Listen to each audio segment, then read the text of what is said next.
All right, welcome to part 2 of Operation Save Digby. Today we actually got to do one thing real fast. The previous owner of Digby has actually acquired a new Mercedes, and part of the agreement was she wanted the wheels, which we had taken off, and as also she wanted the battery because she has a beautiful brand new Bosch battery in here. So I'm going to take that out today. This will be an opportunity to check underneath that battery and see if we have some rust, because right now there is indications that we do have some rust underneath the battery, and see if that problem persists anywhere else. So we're gonna pull the battery and take a look at that tray. Jerson had been telling me about a story of a friend of his that had a Toyota that's battery wasn't bolted down correctly, and it actually basically hopped when the car was driving, and it shorted and burned up a bunch of stuff in the engine. And that's one thing we want to take care of with this battery when we get the new battery in, is this battery doesn't have any of its brackets in. We sell replacement brackets on our website that are stainless steel, so I'm going to put those in when I put the new battery in. But right now we're going to get this battery out.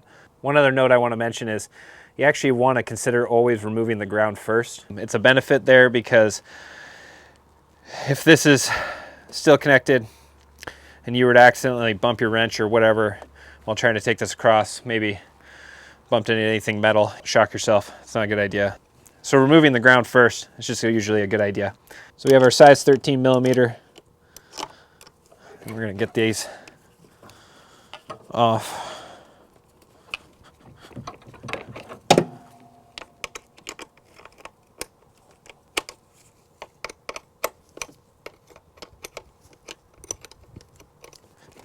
Okay, we got our battery disconnected now.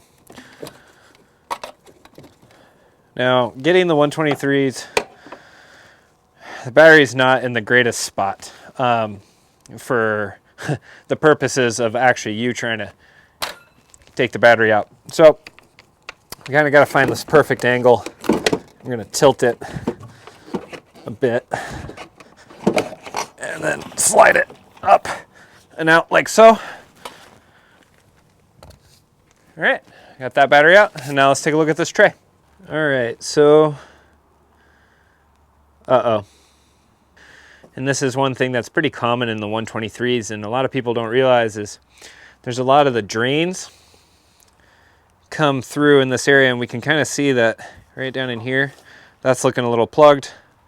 Down in here, it's looking plugged down here. So we're gonna pour some water in here before taking the tray out. We're gonna see how these drains end up draining and kind of seeing where that pulls up. And then depending on what we see and kind of find from there, we're gonna look around, look underneath the tray and see if we got any further issues deeper down. Okay, we have a jug of water here. I'm just gonna pour it down into the reservoir here. I'm just gonna pour it down in here.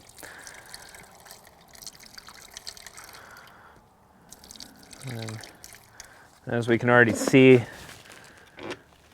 hopefully you can see that the water, as you get in there, it's already starting to leak through and go underneath the battery tray. And then you can see underneath the car, not really cleanly. We're gonna go ahead and pull the whole tray out and take a look. Okay, we're gonna take the tray out. One of our bolts, it's already rusted out. Usually there'd be a bolt down here, and we have two 10 millimeters right there. And then the last but not least, there's a guy right down in there that we got to remove to get the tray out. So I'm gonna take the tray out real quick, and then we're gonna take a look.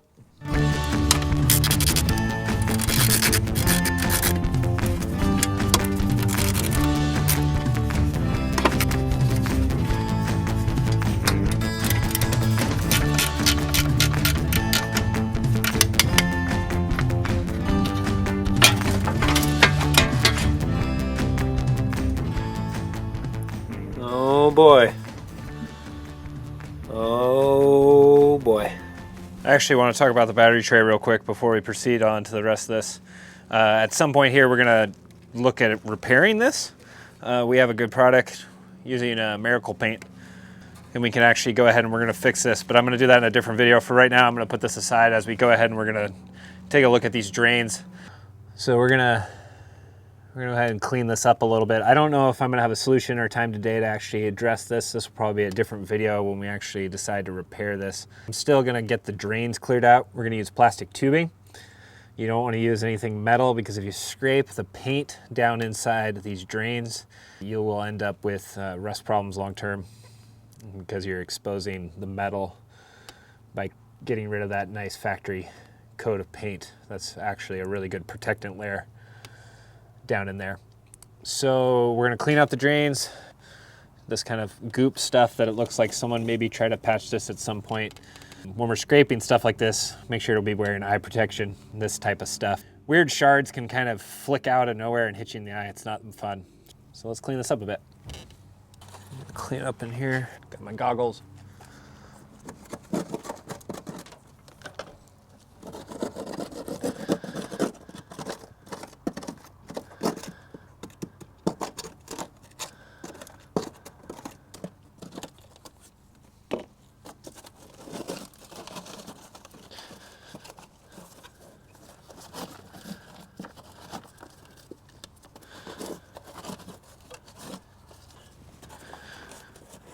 Let's get all this cleared out. This junk. Plastic tube.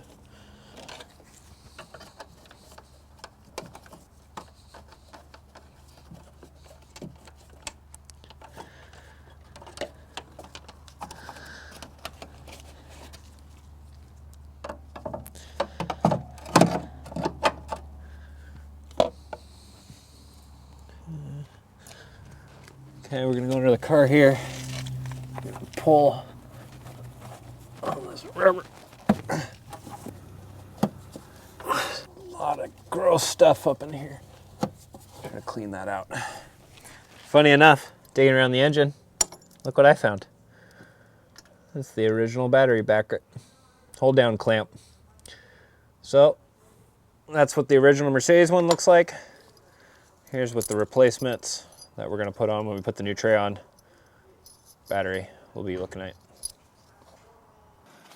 Before I forget, is one of the things that indicated that we should check under the battery tray for rust is pulling up the floor mats and inside on the passenger side.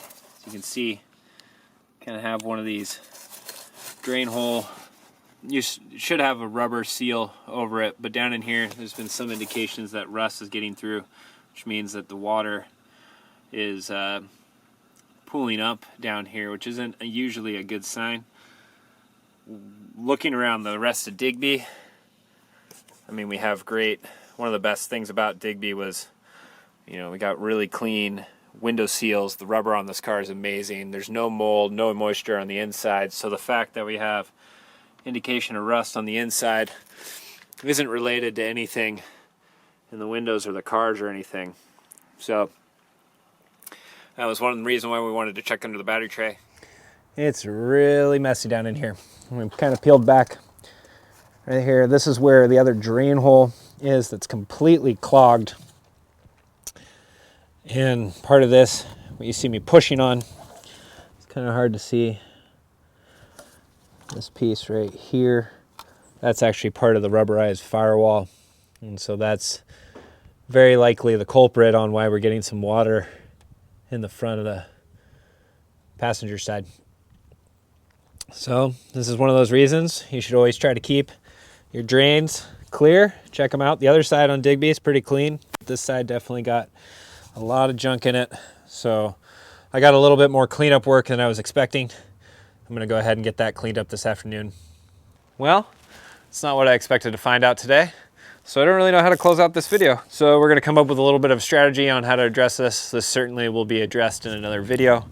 I will also be addressing fixing up the battery tray, and then we'll also proceed to work on the next stuff with Digby. So I hope to see you in the next episode.